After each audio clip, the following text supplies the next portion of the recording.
y a des histoires qui ne se racontent pas, des histoires que l'on oublie parce qu'elles sont trop douloureuses à porter. Aujourd'hui, nous allons vous parler d'une de ces histoires. Celle d'un père qui, face à l'impossible, a choisi de tout donner pour ses enfants, même sa vie. Écoutez attentivement, car c'est une leçon sur l'amour, le sacrifice et la force que l'on trouve parfois dans les ténèbres. Dans un petit village reculé, loin des regards du monde, vivait Moussa, un homme simple. Veuf depuis 3 ans, il élevait seul ses 4 enfants.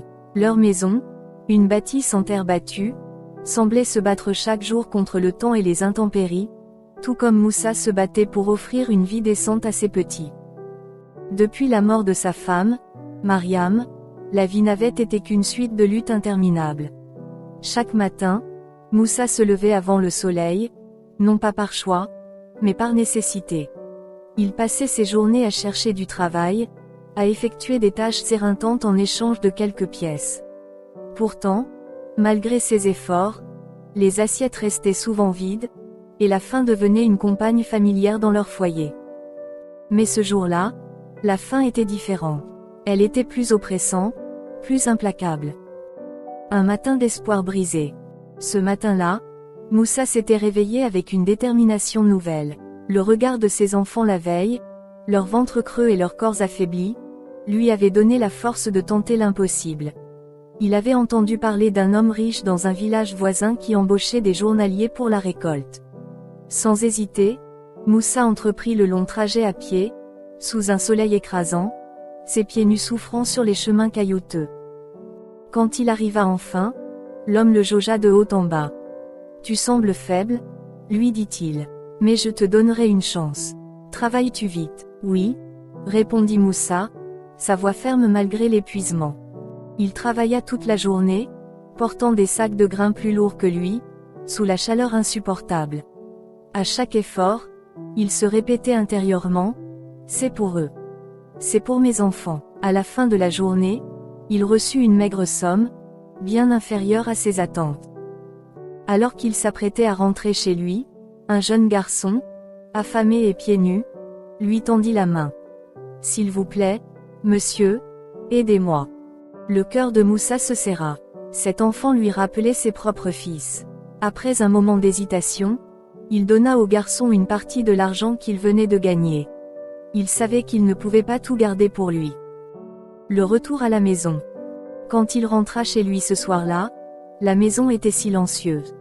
Ses enfants l'attendaient, assis autour de la table, leur visage éclairé par une bougie vacillante.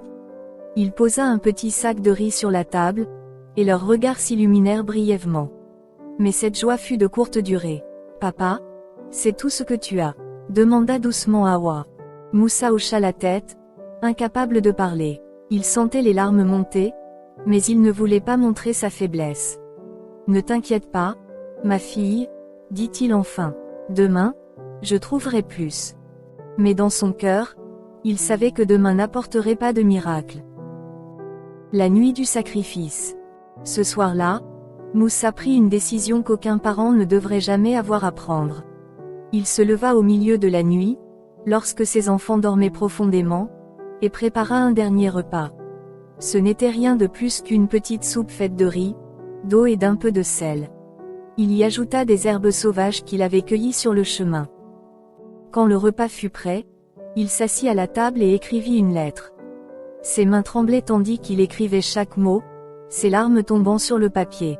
« Mes enfants, si vous lisez ceci, c'est que je ne suis plus là. Pardonnez-moi de vous laisser si tôt. J'ai tout fait pour vous offrir une vie meilleure, mais je n'ai pas réussi. Awa, ma fille, tu es forte. Veille sur tes frères et sœurs. Ibrahim, retrouve ta voix et sois courageux. Fanta, continue de sourire, même dans les moments difficiles. Aminata, je veille sur toi depuis les étoiles. Je vous aime plus que tout au monde. Votre papa. » Il posa la lettre sur la table, à côté de l'assiette, et sortit dans la nuit. Le matin suivant, quand le soleil se leva, Awa fut la première à se réveiller. Elle trouva la lettre et la lut en silence, ses larmes roulant sur ses joues. Elle réveilla ses frères et sœurs, mais Moussa n'était plus là. Les voisins trouvèrent son corps quelques heures plus tard, allongé sous un arbre à l'extérieur du village. Il était mort d'épuisement et de faim, ayant tout donné pour ses enfants. Une leçon pour le monde. L'histoire de Moussa ne s'arrête pas là. Dans leur douleur, les enfants de Moussa trouvèrent une force qu'ils ne savaient pas posséder. Hawa, malgré son jeune âge, devint une figure de résilience pour ses frères et sœurs. Les habitants du village, touchés par le sacrifice de Moussa, se rallièrent autour de la famille. Ensemble, ils reconstruisirent leur vie.